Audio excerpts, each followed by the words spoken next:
Hi,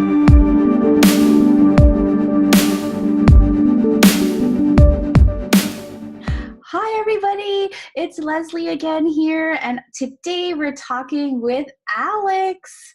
Hi, Alex. Hi. Will you please introduce yourself and your business to us? Yes, absolutely. My name is Alex Ellis from aewellness.com. And I'm a self-care and wellness coach who teaches busy women how to get out of pain and get stronger and more flexible in the process. Awesome. I love it. So slick.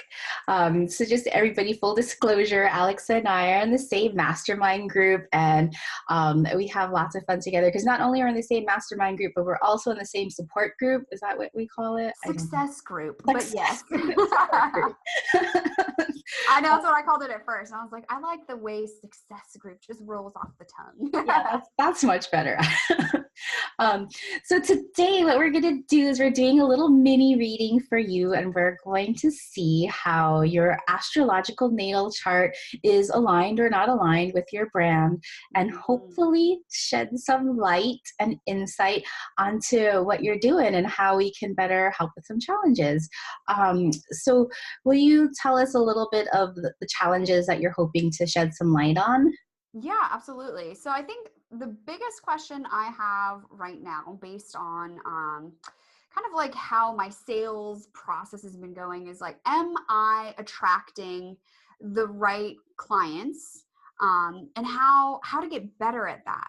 You know, so that the people who I eventually talk to on the phone are really ready to work with me. You know, that they're not kind of like, oh, I'm still thinking about it, or they're not quite at that pain point yet, you know, that I'm really calling fans and clients who are just like ready to go. Awesome. Well, let's see if we can see anything in your natal chart. So give me a second while I share my screen with everybody. I'm going to pull up your chart. I'm kind of nervous. Oh. Have you seen your astrology chart before, Alex? I have looked it up, and I was like, I don't know what this means. So I'm just so grateful too for you to be able to explain what it means. Great. Well, perfect. So you may or may not know that your natal chart is the map of the planets that and their position at the moment you were born, at the moment that you took your first breath. So if you're on the earth and you're looking up at the sky and you can see all the planets, this is the position that the planets were at the moment that you were born, from the exact place that you were born in LA. Wow, that's so cool. It's so cool. I don't know how we could do without computers. I don't know how people like hand charted these things before. With your like chisel and your plaque and yeah, like your I don't know, protractor and your compass. It's really like incredible that I know the word protractor still. It's giving me really bad geometry flashbacks right now. So anyway, what we're going to do today, because it's just a mini reading, what I'm going to go through are the 3 kind of milestone points of your natal chart. And then we're going to talk about like kind of a couple of big features that I see in your very powerful chart here. So the 3 aspects that we're going to cover are your sun sign, which is these 2 circles here. Can you see my cursor? Yes. Perfect. So here's your sun sign, and your sun sign, in how I look at branding, this is your core of your brand. This is your natural strengths, what you're really good at, what you value in life, what you're like willing to die for. Like this is like you at your core. Okay. And then I look at your moon sign, which you were born on a full moon. I can see here, or super close to a full moon, because you can see that the sun is opposite of the moon, just by maybe like a day before or day after the full moon. But yes, there are a lot of full moon babies. Like the moon works its magic with those tides, and babies fall in that too. So your moon sign represents your inner brand. So what I mean about your inner brand, and we don't talk about this a lot in business, although we do in our mastermind, about kind of like the inner landscape, like what are our shadows and our fears, what are our emotional needs and desires to feel secure in our business so that we can really thrive. And those emotional needs are different for everybody. Mm-hmm. And then we look at our rising sign, also known as our ascendant. This is the sign that was rising over the horizon, the eastern horizon at the moment that you were born. To me, when we do in the Astro Branding framework, your rising sign is your outward brand. Oh, okay, cool. Yeah. So this is the brand that your clients see. This is the brand that your clients are attracted to. This is who you, at your strongest, need to be for your clients, right? Mm-hmm. So we can align your core brand, your sun sign, to your inner brand and your ultimate desires, like the freedom that you need to be who you are, with what your clients need from you. You have a perfectly aligned brand that is like beautiful and complex and multifaceted, and a brand that is completely unique to you. That sounds divine. It is divine. It is. Yeah. So your chart is amazing. You can see all of we'll get back to this. Like I'm jumping the gun. Let's just talk about your sun sign. Tell me everything, Leslie. Tell me everything. I'll just download it. Okay, so your sun is in Pisces, and you may or may not know Pisces is a water sign. So at your core, you're very intuitive, and you have deep feelings, maybe a little bit secretive. You don't really show your entire self to people, maybe at your core, maybe by choice or maybe unconsciously. But you have it's also mutable. So that means you're super adaptable and you literally can go with the flow. Pisces in general, is that true? Yeah. Oh, good.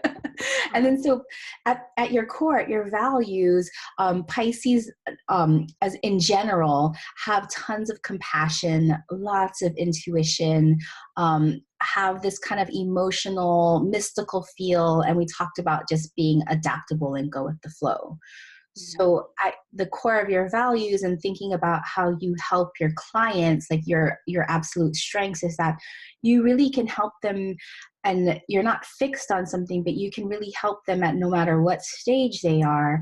And you come with it with a lot of compassion, and you can hold their emotions for them. Like, does that feel right to you, like at the deepest level? Yes. And it also, what's so awesome is that, you mentioned that we're in the mastermind together. I finally feel I'm at a place in my business where I'm doing that, where I'm able to be there for my clients in a way and help them navigate and hold that space for them. So I'm like, oh, it's so cool. Yes. So how can you bring that that compassion in through your brand in terms of talking about your values while you're doing business? Like that compassion aspect is huge for you. So your moon sign, now this is super interesting. Your moon sign is right opposite of Pisces. So you're going to land in Virgo.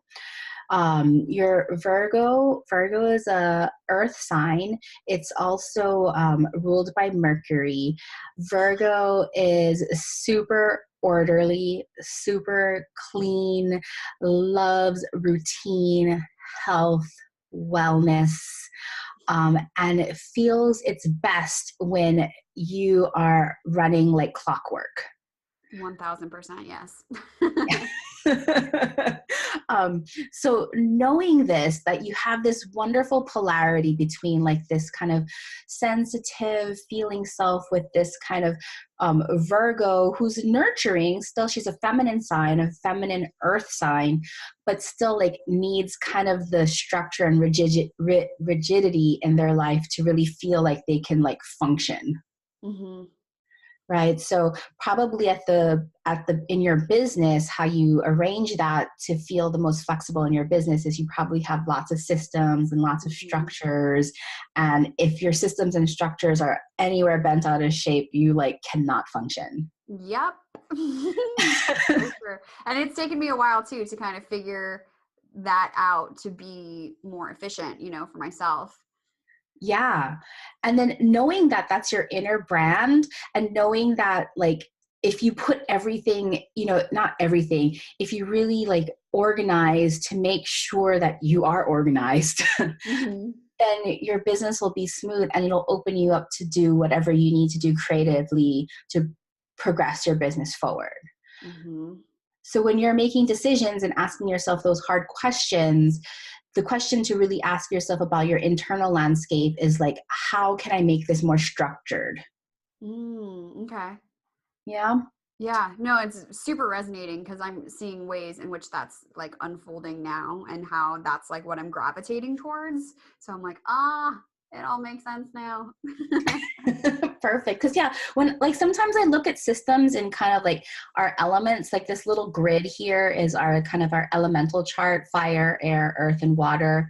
And then it also has qualities of cardinal, which is the energetic kind of instigative leadership qualities.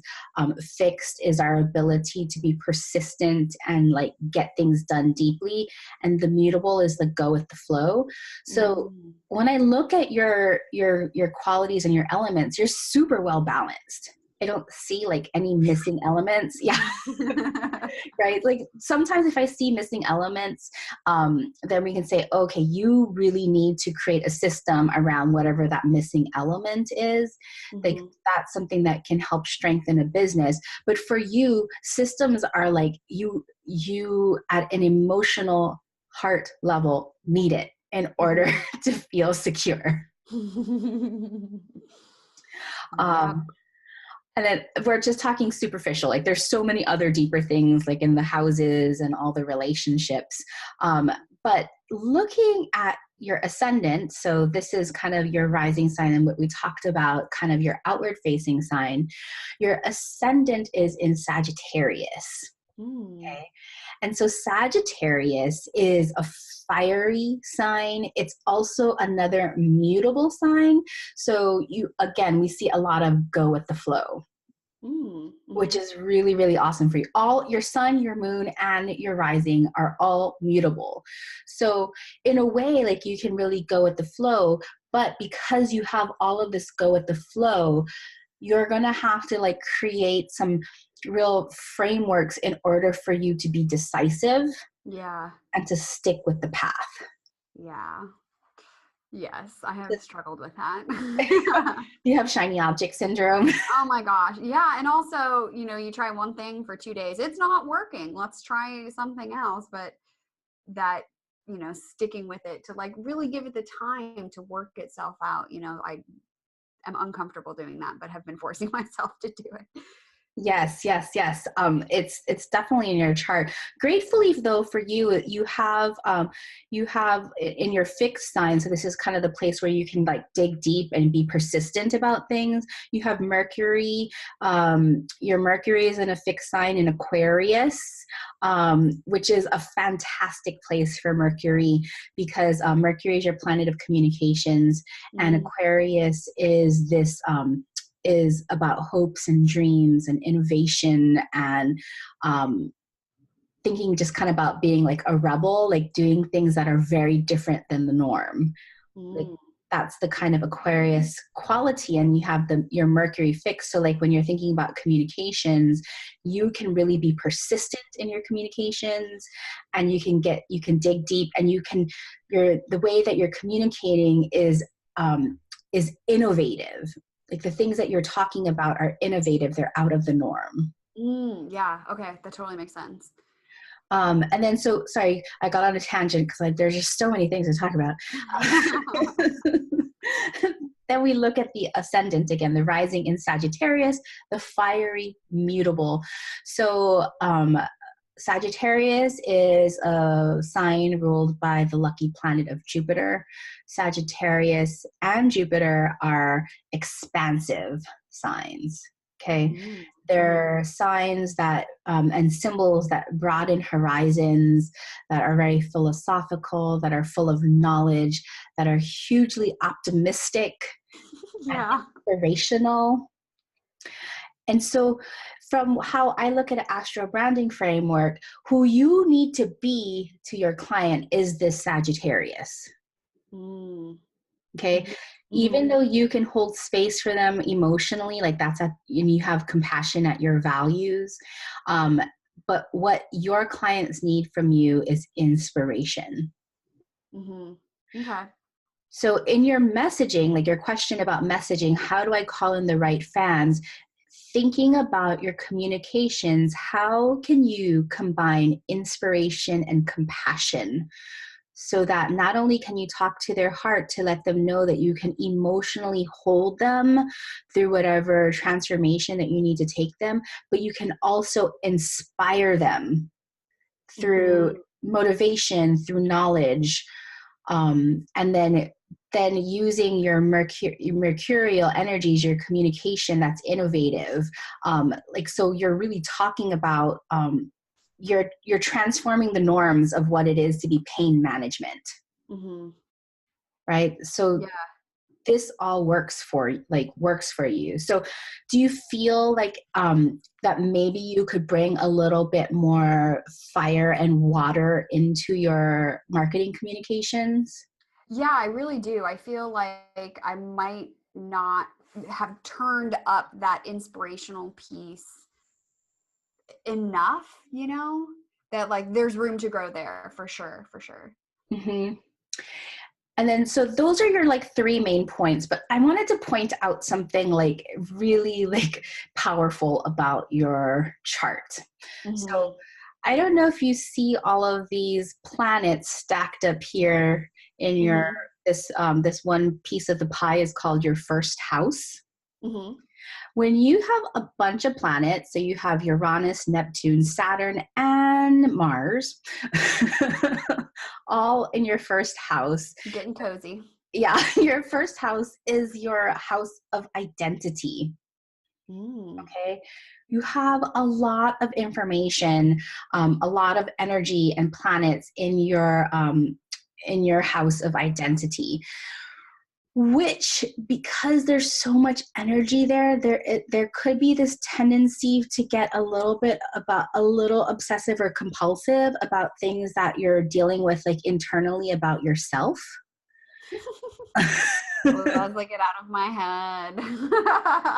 Sorry. I mean, I know you, but I don't know you that well. I just, Wow, fascinating.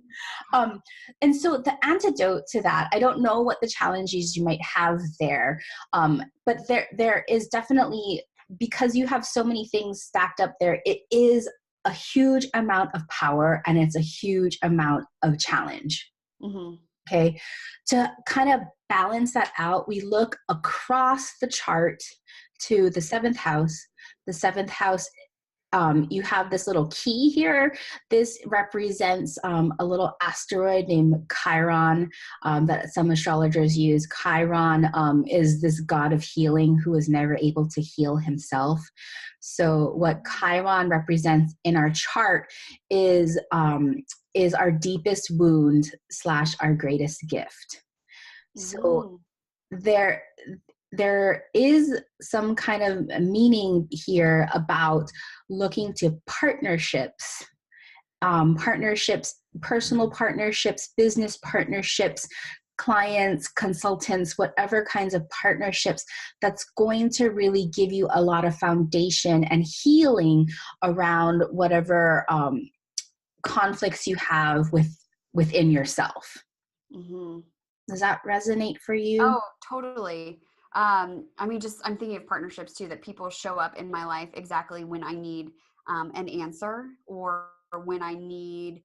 I'm just thinking too, like I've been really struggling with like confidence and insecurity, to be fully honest, and then working with friends and support people who show up at just the right time with just the right skills to be able to then support me. So I'm not hesitant to receive help, or a partnership in that regards when it shows up, but I haven't really been active about seeking them out, which I think is interesting. So Yes. something to I, consider for sure. so curious, like when we talk about like kind of like the self-doubt or some of these internal conflicts, has that kind of been like a lifelong thing or kind of like pinpoint to like a specific I circumstance?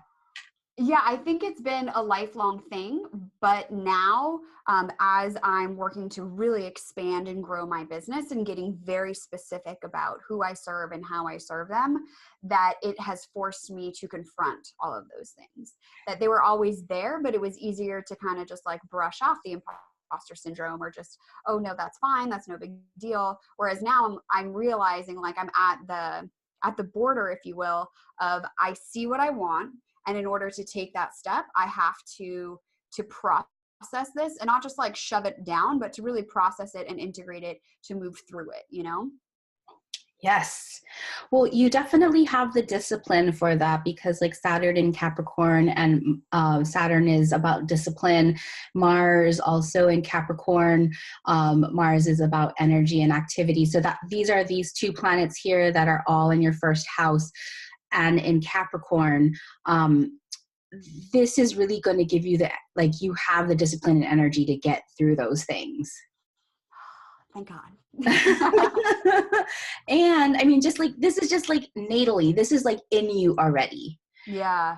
And what I was talking about in this first house with these kind of all of the energy that's in like yourself, like in your self identity, this is going to be like your lifelong lesson about forming partnerships and what you can, like how that's really going to release and balance out a lot of that energy.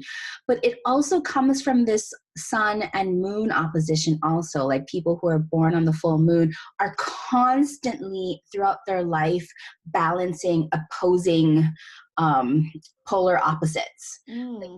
Like in their lives, whether it's like their mom and their dad or this and that, their brother and their sister, like always like illuminating and bringing into light polar opposites so that you can create stability by integrating opposing forces. Interesting. So like maybe because you help people with pain and management, what is the polar opposite of pain, right? Like maybe someone never going to be able to get rid of pain, but if they can cultivate this other side of pain, they can learn to live with it more in balance and integration. Yeah, which I'm also realizing too that because really it's about not necessarily making peace and accepting, but working around the thoughts about pain and working around the physical stuff about pain and really just feeling maybe for once that they're in control, that they have something that they can do. And it's also one of those things, I'm thinking about what you're saying about how the way I'm saying it is so novel is that nobody's talking about getting out of pain. They're saying, here, take this pill, or here, just come back in 6 weeks and get this shot. And I'm like, yeah, no, that's not going to work. Yeah, those don't work. Yeah. So there's so much good in here. Like this, how does this feel? Like, does this feel insightful? It does. And it also it's making me feel way more grounded in what I am doing and where I'm at now, that it's the right thing, or at least it's the right thing for right now, for sure. Cool. Yeah. Can we take a look at your website and see how we might be able to balance some of those, that fiery water, yes. inspirational compassion? Yes, please do. Wonderful. So, your colors for sure are all about compassion, right? Like you have this very soothing blue and the beautiful coral peach color. And so how can we create messaging here that is going to compassionately talk to somebody so that they feel like, oh my gosh, this woman really knows where I'm at with this pain, yet inspires them that they can do it and that they can learn to either live with the pain. Like maybe that's the novel idea. Like you don't get rid of pain, you learn how to embrace it and move through it. Well, I mean, you do kind of get rid of it a little bit. I Well, mean, yeah. I think you can, it's, They're all it about, also, oh, go ahead. oh, no, I was just say it's about, taking control back of your body and just, and not having to rely on other people to tell you, oh, do this or take that or have this injection or this procedure, that, you're in the driver's seat about what the process is, like a little bit more, in control. And so, but maybe this is the key, that in the control, like maybe because they're in so much pain, they don't feel in control and they have no idea that they can be in control. Exactly. 1,000%. Yeah. So how do you combine all those polar opposites, compassion and inspiration, into like one message? I have no idea.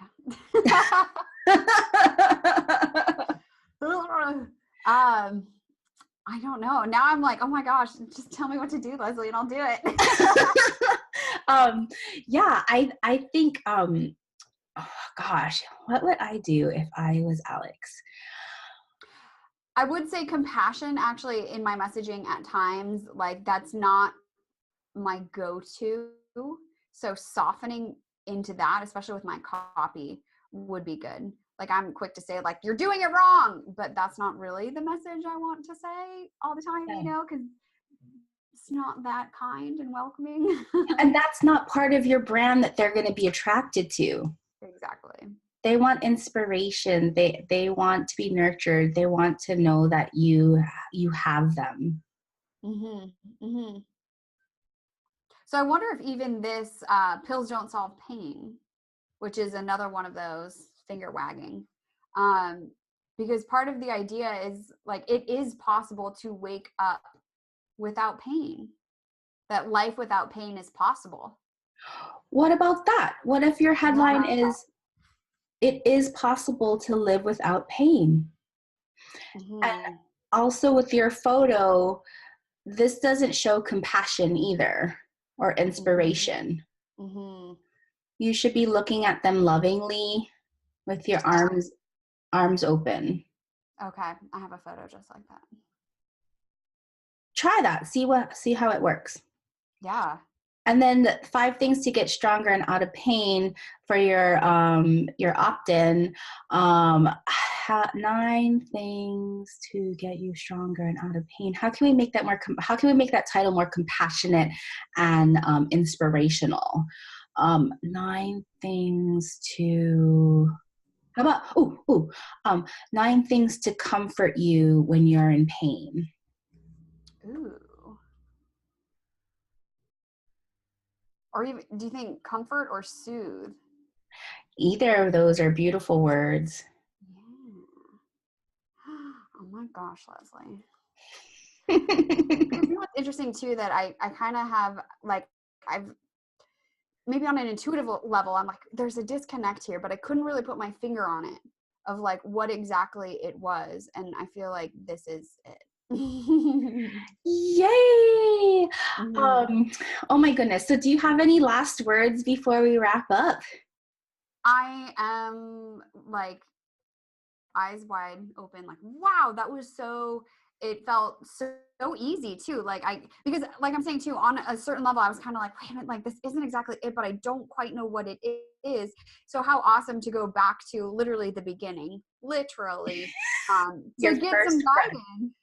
Yeah, to get some guidance about how I can be more aligned. Because honestly, one thing, like every single day I write in my journal, I want to be grounded, I want to be strategic, and I want to be powerful. And I feel like this whole process like checks all of those boxes 1,000%. Wow, that's so awesome. Thank you. I'm glad this shed some light. All right. We're going to end now. I actually have another call too in a couple of minutes. So wish me luck on that one. Um, and I guess I'll see you on Monday, right? Yes, yes, you will. No, So seriously, this is holy guacamole. You're the best. You have the best. thank you, Alex.